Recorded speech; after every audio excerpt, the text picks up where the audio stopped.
In the previous class, we see that what is thermoelectric effect or Seebeck effect. In this topic, we also show that what is thermo EMF. In previous classes, we find the EMF using the equation E equal to IR. But the thermo EMF can't be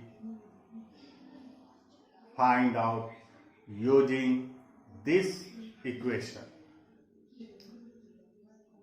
The thermo EMF developed in a thermocouple when cold junction is at 0 degrees Celsius and hot junction is at T degrees Celsius.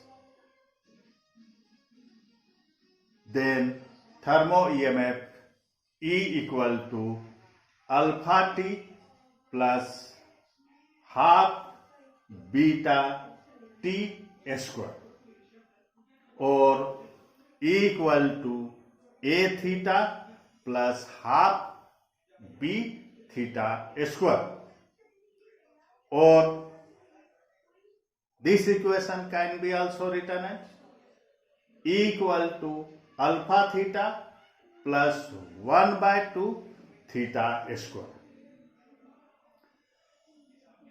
All these three equations are same, only here notation is different. Alpha, beta, A and B are called thermoelectric constant, and here T denote the temperature and theta also denote the temperature. When we draw the graph between the thermo EMF and the temperature of hot junction, then the shape of the graph is parabola. When you are drawing the graph between thermo EMF and temperature of hot junction, then you took thermo EMF in y-axis and the temperature of hot junction in x-axis. The shape of the graph is parabola. That is, from graph it is seen that with increase in temperature of the hot junction, the thermo EMF first increases, then reaches a maximum. After that, it gradually decreases to 0 and reversal in its direction. The temperature of the hot junction at which the thermo EMF reaches maximum is called the neutral temperature. For copper ferrous thermocouple, it is about 558 Kelvin.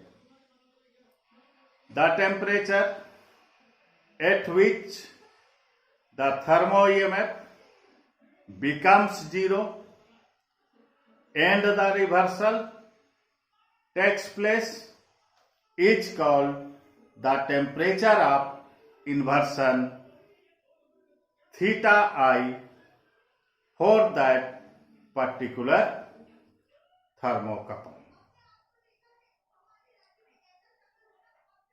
The neutral temperature generally represented by theta n, and the temperature of inversion represented by theta I. Here n and I are in subscript in the theta. Now, what is the relation between the temperature of cold junction, neutral temperature, and temperature of inversion?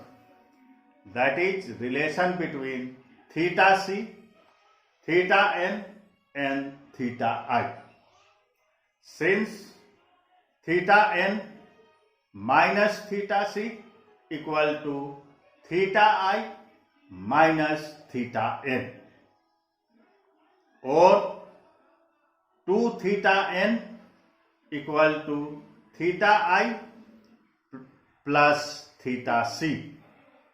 Therefore, theta n equal to theta I plus theta C by 2.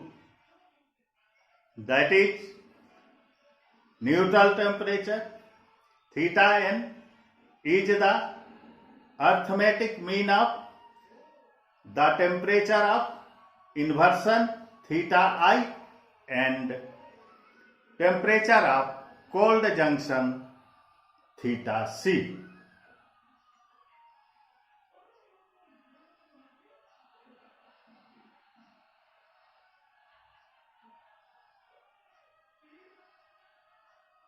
It's all.